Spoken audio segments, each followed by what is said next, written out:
Por trás de cada crime, existe mais do que um culpado. Existe uma mente, um passado e uma história que o mundo esqueceu de ouvir. No Mente Criminosa BR, a gente não mostra só o que aconteceu. A gente revela o que levou alguém a cruzar a linha. Ele falava baixo, mas decidia alto. Sorria para todos, mas poucos sabiam o que pensava de verdade. Era o tipo de diretor que confundia.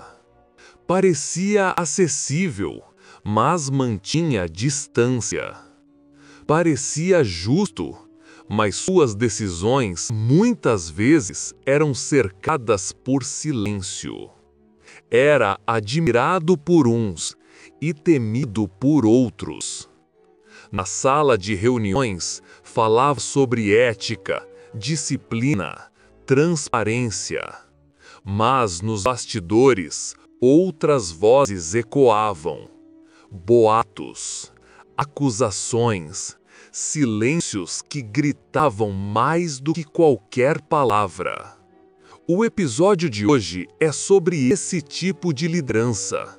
Sobre aquele diretor que não precisava gritar para controlar e que usava a ambiguidade como escudo. Um homem que se dizia apenas servidor, mas que aprendeu a manipular como poucos. Este é o retrato de uma autoridade que operava em dois mundos, o institucional e o invisível, o oficial e o oficioso. Prepare-se, porque quando a autoridade se veste de ambiguidade, a justiça via apenas uma palavra bonita nos quadros da parede. Durante o dia, ele era o chefe ideal. Uniforme impecável, palavras calculadas, agenda em dia.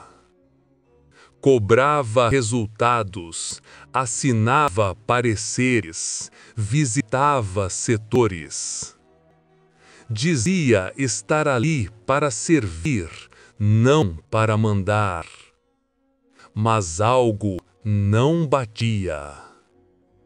As decisões administrativas que tomava, muitas vezes favoreciam os mesmos rostos. Aqueles mais próximos, os que estavam sempre por perto, sempre alinhados, sempre disponíveis. Era difícil provar, mas era fácil perceber. Havia um jogo não declarado acontecendo. Reuniões extraoficiais, benefícios informais, distribuição seletiva de escalas, de cursos, de oportunidades. E quando alguém questionava, ele sorria e dizia: "Não se preocupe, estamos seguindo critérios técnicos." Mas ninguém via esses critérios. Ninguém tinha acesso aos documentos. E os que pediam transparência eram rotulados de conflituosos, de criadores de caso, de desestabilizadores. Era assim que ele mantinha o controle. Com fala mansa, com institucionalidade fingida, com um jogo de bastidores que poucos ousavam desafiar. Essa era a sua máscara, não a do chefe autoritário, mas a do chefe cordial, que por trás da gentileza construía alianças perigosas. Durante meses, tudo parecia sob controle. Mas bastou um detalhe, um erro mínimo, para que a fachada começasse a rachar.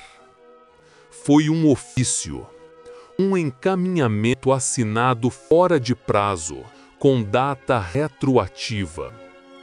Uma prática comum, mas dessa vez alguém notou. E não era qualquer um, Era um servidor técnico, rigoroso, atento aos detalhes. Ele pediu esclarecimentos, protocolou o questionamento e anexou documentos. O diretor tentou minimizar. Disse que foi uma falha operacional, culpou a equipe, terceirizou a responsabilidade. Mas algo mudou naquele instante. Outros começaram a olhar com mais atenção. Mais protocolos foram reanalisados. E o que antes era boato passou a ter forma. Cursos oferecidos para os mesmos nomes. Viagens com diárias generosas, mas sem prestação de contas clara. Movimentações de pessoal sem parecer técnico. E então veio a denúncia formal. Não à corregedoria, mas ao Ministério Público. O clima mudou. O diretor ainda sorria nos corredores, mas seus olhos revelavam o incômodo. Tentou articular, ativar antigos aliados, buscar blindagens, mas já era tarde.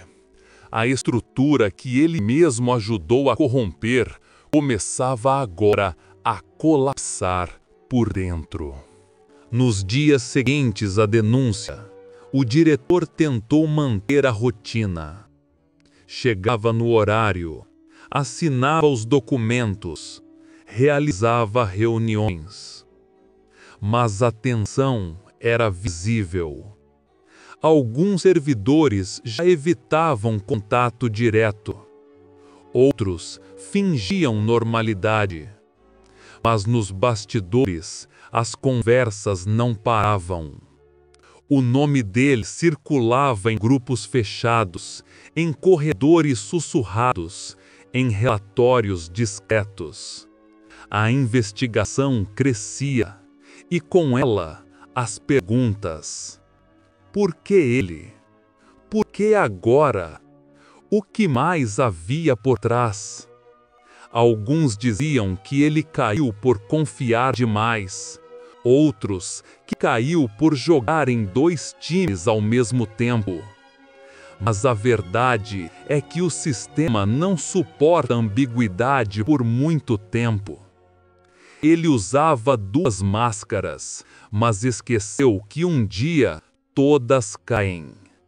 E quando caem, não resta espaço para desculpas. O que resta é a verdade.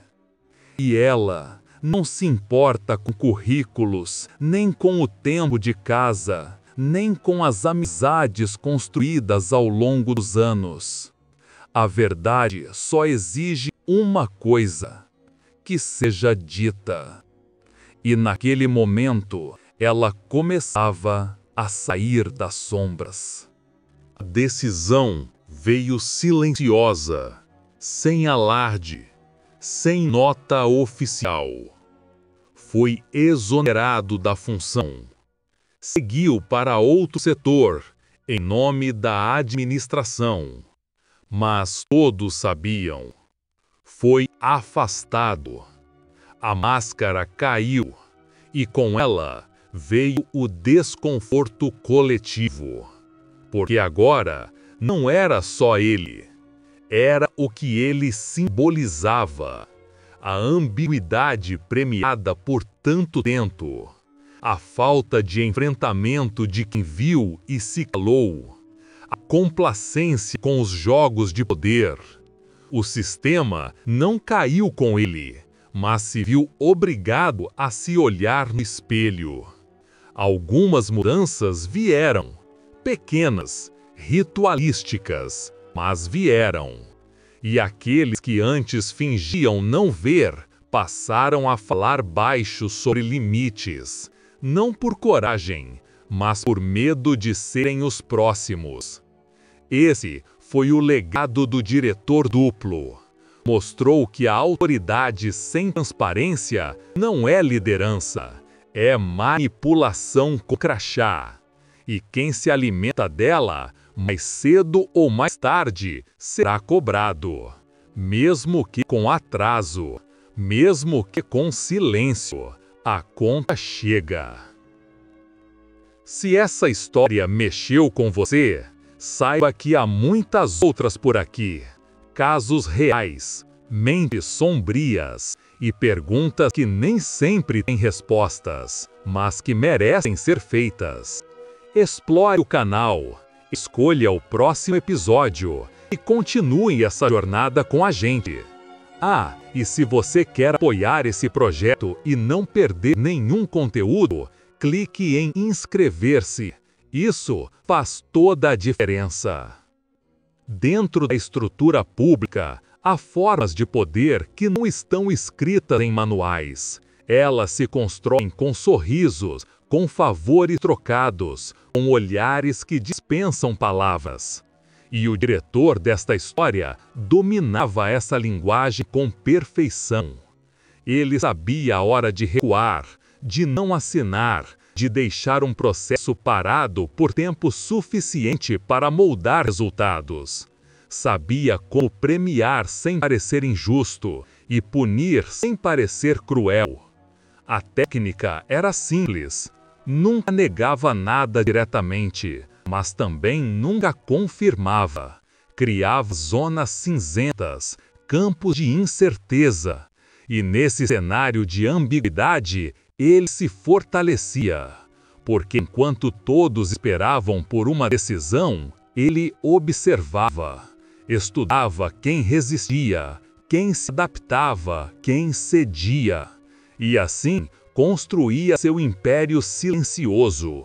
Não precisava mandar, bastava manipular o tempo, a urgência, o desejo de estabilidade dos outros.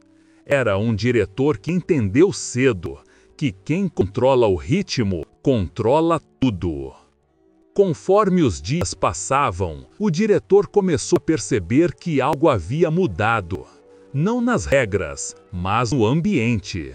Pequenos atrasos nos retornos administrativos, documentos que antes fluíam com rapidez, agora se perdiam em corredores. Conversas cessavam quando ele se aproximava. Convites para reuniões, antes automáticos, deixaram de vir. E ele entendeu. Estava sendo isolado. Mas não como punição formal. Era algo mais sutil. Um cerco invisível. Aquela rede que o protegia começava a se desfazer.